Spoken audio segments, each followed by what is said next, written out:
Iran ಮೇಲೆ ಹೀಗೆ roaring lion ದಾಳಿಯನ್ನು ಆರಂಭಿಸೋದಕ್ಕೆ ಇಸ್ರೇಲ್ಗೆ ಇದ್ದ ಕಾರಣಗಳಾದರೂ ಏನು? ನಿಜ ಹೇಳಬೇಕು ಅಂದರೆ ಶಾ ಕಾಲದಲ್ಲಿ ಅಂದರೆ 1979ಕ್ಕೂ ಮೊದಲು ಇರಾನ್ ಮತ್ತು ಇಸ್ರೇಲ್ ನಡುವೆ ಯಾವುದೇ ಸಮಸ್ಯೆ ಇರಲಿಲ್ಲ. ಶಾ ತನ್ನ ದೇಶ ಇಸ್ರೇಲ್ ಜೊತೆ ಹೊಂದಿರುವ ಸಂಬಂಧಗಳ ಬಗ್ಗೆ ಹೇಳ್ತಾ ಇದ್ದ ಮಾತು ಸೀಕ್ರೆಟ್ ಲವ್ ಅಫೇರ್ ಅಂತ.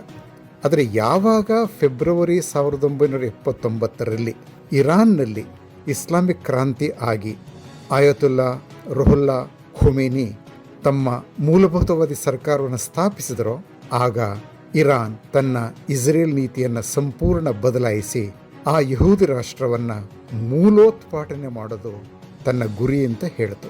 ಹೀಗೆ ಇಸ್ರೇಲ್ಗೆ ಇರಾನ್ನಿಂದ ಬಂದದ್ದು ಎಕ್ಸಿಸ್ಟೆನ್ಷಿಯಲ್ ಥ್ರೆಟ್.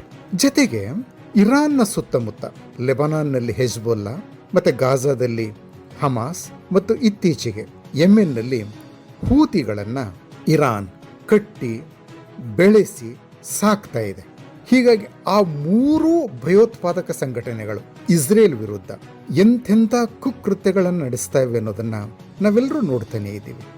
ಅಕ್ಟೋಬರ್ 7, 2023 ಆ ದಿನ ಹಮಾಸ್ ಇಸ್ರೇಲ್ ಮೇಲೆ ನಡೆಸಿದ ದಾಳಿ, ಅದರ ಪರಿಣಾಮವಾಗಿ ಈಗ ನಡೀತಾ ಇರುವಂಥ ಯುದ್ಧ ನಾವು ನೋಡ್ತಾನೆ ಇದ್ದೀವಿ ನಾವು.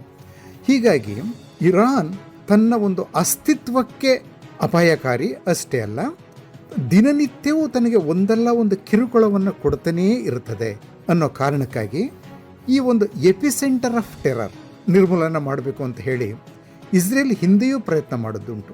ಇರಾನ್ನ ಅಣ್ವಸ್ತ್ರ ಗಳಿಕೆಯ ಬಯಕೆಯನ್ನು ಅದು ಚೂಟೆ ಹಾಕೋದಕ್ಕೆ ಮತ್ತೆ ಪ್ರಯತ್ನ ಮಾಡಿತು. ಕಳೆದ ಜೂನ್ನಲ್ಲೂ ಸಹ ದಾಳಿ ಆಯಿತು.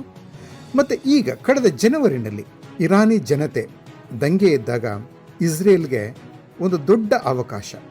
ಇನ್ನೇನು ಇರಾನ್ ಮೇಲೆ ಅಮೆರಿಕ ಮತ್ತು ಇಸ್ರೇಲ್ ಒಟ್ಟಾಗಿ ದಾಳಿ ಆರಂಭಿಸ್ತವೆ ಅಂತ ನಾವು ಅಂದುಕೊಳ್ತಾ ಇರುವಾಗಲೇ ಇದ್ದಕ್ಕಿದ್ದಾಗೆ ಅದೆಲ್ಲವೂ ನಿಂತೋಯ್ತು. ಯಾಕೆ ಅಂತ ಹೇಳಿದ್ರೆ ಜೂನ್ ತಿಂಗಳ ದಾಳಿಯಲ್ಲಿ ಇಸ್ರೇಲ್ಗೆ ಇರಾನ್ ಬಹಳ ಹಾನಿಯನ್ನು ಎಸಗಿತ್ತು. ಸುಮಾರು 550 ಮಿಸೈಲ್ಗಳು ಇಸ್ರೇಲ್ನ ಐರನ್ ಡೋಮ್ ಆ ವಾಯು ಸುರಕ್ಷಾ ವ್ಯವಸ್ಥೆಯನ್ನು ಭೇದಿಸಿ ಇಸ್ರೇಲ್ ಮೇಲೆ ಬಿದ್ದು ಸುಮಾರು $15 ಬಿಲಿಯನ್ ಹೆಚ್ಚು ಮೌಲ್ಯದ ಆಸ್ತಿಪಾಸ್ತಿ ಹಾನಿ ಮತ್ತು ಜೀವಹಾನಿಯನ್ನು ಮಾಡಿತ್ತು. ಆ ನಂತರದ ಅವಧಿಯಲ್ಲಿ ಇರಾನ್ ತನ್ನ ಕ್ಷಿಪಣಿ ಸಾಮರ್ಥ್ಯವನ್ನು ಇನ್ನಷ್ಟು ವೃದ್ಧಿಸಿಕೊಂಡಿದೆ ಚೈನಾ ಮತ್ತು ರಷ್ಯಾ ಸಹಾಯದಿಂದ ಅಂತ ಸುದ್ದಿ ಬಂದದ್ರಿಂದ ತನ್ನ ದಾಳಿಗೆ ಇರಾನ್ ಎಸಗಬಹುದಾದ ಪ್ರತಿ ದಾಳಿಯನ್ನ ತಡೆಯೋದಕ್ಕೆ ತಾನು ಸಂಪೂರ್ಣವಾಗಿ ಸಿದ್ಧವಾಗಿಲ್ಲ ಅಂತ ಇಸ್ರೇಲ್ಗೆ ಗೊತ್ತಾದಾಗ ಅದೇ ಕಣದಿಂದ ತಾತ್ಕಾಲಿಕವಾಗಿ ಹಿಂದೆಗೆಯೋ ನಿರ್ಧಾರ ಮಾಡಿತು.